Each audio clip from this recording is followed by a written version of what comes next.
शहरी स्वास्थ्य केंद्र में हमर क्लिनिक जैसे सुविधा बढ़ाए जाही, काबर के मरीज मन के संख्या लगातार बढ़त हावे। हमर क्लिनिक योजना के सब्बो झन ला फायदा मिलही, ये कहना है स्वास्थ्य मंत्री टी.एस. सिंहदेव के।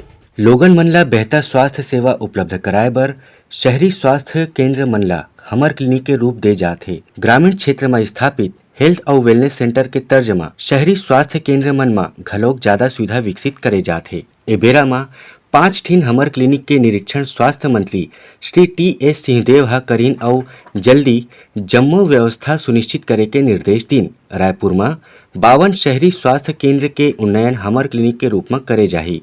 जी हाँ, बेहतर स्वास्थ्य सेवा देबर चिकित्सा अधिकारी, स्टाफ नर्स और बहुत देशी स्वास्थ्य कार्यकर्ता मन मौजूद रही। स्वास्थ्य मंत्री श्री सिंहदेव हा काली संझा के राजेंद्र नगर, छत्तीसगढ़ नगर, राठौर चौक, मंगल बाजार, गुड़ियारी और कबीर नगर के हमर क्लिनिक में पहुंच के उन्नयन काम के अवलोकन करीन। संगमा श्री सिंहदेव हा अपन ब्लड प्रेशर के जांच घलोक करवाइन।